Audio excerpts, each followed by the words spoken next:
Samantha had been waiting for this night for weeks. After countless text messages and long late-night calls, she was convinced that Daniel was different. He wasn't like the others she had met online. He was polite, attentive, and had a way with words that made her feel special. Tonight was supposed to be their first official date, a cozy Italian restaurant downtown, candlelight, and the promise of something real. She arrived early, nervous but excited, replaying in her head how she imagined their evening would go. She ordered a glass of water, checked her phone repeatedly, and smiled every time the door opened. Every passing minute only made her heart race faster. But soon excitement turned into restlessness. She texted him, "Hey, I'm here at the table. Can't wait to see you." No answer. 10 minutes passed, then 20. Waiters glanced at her with polite sympathy as she sat alone at the table, pretending to scroll through her phone. By the 40-minute mark, her excitement had completely drained. Yet something inside her refused to leave. Maybe he was stuck in traffic. Maybe his phone had died. Maybe, just maybe, he would still walk through those doors and everything would be worth it. She decided to wait. But deep down a voice whispered, "This night is about to change your life in ways you could never imagine." The restaurant was buzzing with conversations, laughter, and clinking glasses. But at Samantha's table, silence reigned. Her untouched glass of water sat in front of her like a cruel reminder. 2 hours. 2 whole hours had passed, and Daniel was nowhere to be seen. She finally admitted to herself that she had been stood up. Her chest tightened with a mix of anger, humiliation, and heartbreak.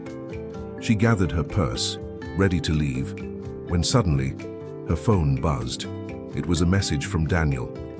Her pulse spiked as she unlocked the screen, but instead of an apology, the words on the screen froze her in place. "Don't leave. Just trust me. You'll understand soon." Confused, she sank back into her chair. What did he mean? Was this some kind of cruel joke? The waitress approached, asking if she was finally ready to go. Samantha shook her head and stayed. Something in that cryptic message forced her to wait just a little longer. And then, minutes later, 3 men in black suits entered the restaurant. They didn't look like diners. They looked like they were searching for someone, and their eyes locked on her. The 3 men in suits walked straight toward Samantha's table. Her heart pounded as they stopped right in front of her. For a moment, she wondered if this was some kind of setup, or worse, if she was in danger. "Miss Samantha," one of them asked in a low, firm voice. She nodded hesitantly. He glanced at the others, then handed her an envelope. "Mr. Daniels sends his regards," he said, before the 3 of them turned and left as quickly as they had appeared. The entire restaurant had gone silent, eyes glued to the strange scene. Samantha's hands trembled as she opened the envelope. Inside was a handwritten note. "I'm sorry I kept you waiting. I needed to be sure you were patient enough to trust me. Come outside." Her confusion deepened. Was this some twisted test? Anger mixed with curiosity. Against her better judgment, she grabbed her purse and headed for the door. The moment she stepped outside, her jaw dropped. A sleek black limousine was parked at the curb, with the driver holding the door open for her. Samantha froze on the sidewalk, staring at the limousine. It felt surreal, like a scene from a movie. A part of her screamed to run. This was insane, dangerous even. But another part whispered, "What if this is real? What if tonight is about to change everything?" The driver gave her a polite nod. "Miss, please. Mr. Daniels is waiting." With shaky legs, she stepped inside. The interior was dimly lit, luxurious, and smelled faintly of expensive cologne. But Daniel wasn't there. Instead, a velvet box rested on the seat beside her. Inside the box was a silver bracelet and another note. "Patience reveals character. You passed the first test. Now let's see if you'll trust me enough to take the next step. The driver will take you." Her chest tightened. Test? What was going on? Was this romance, manipulation, or something far darker? She wanted to call a friend, but her fingers wouldn't move. As the limo pulled away from the restaurant, Samantha realized she wasn't just on a date anymore. She was being pulled into something far bigger and far more dangerous than she could have ever imagined. After nearly 30 minutes of silence, the limousine slowed down. Samantha peered out of the tinted window and gasped. The car had stopped in front of a massive mansion, its gates towering high with golden details that gleamed under the moonlight. Security cameras followed the car as the gates opened automatically. Her pulse quickened.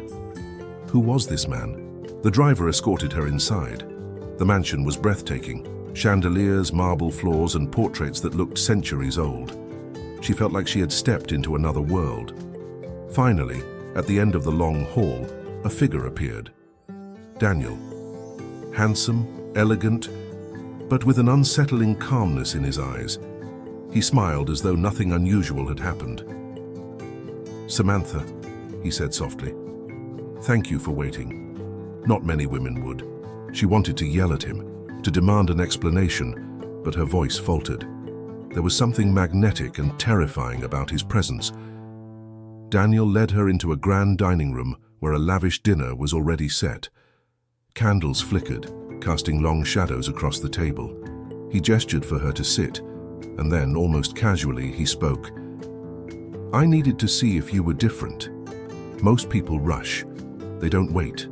They don't trust. Tonight you proved you're not like the rest." Samantha's stomach twisted. "Different? Daniel, you left me sitting there for 2 hours. You sent men in suits, a limo, a box.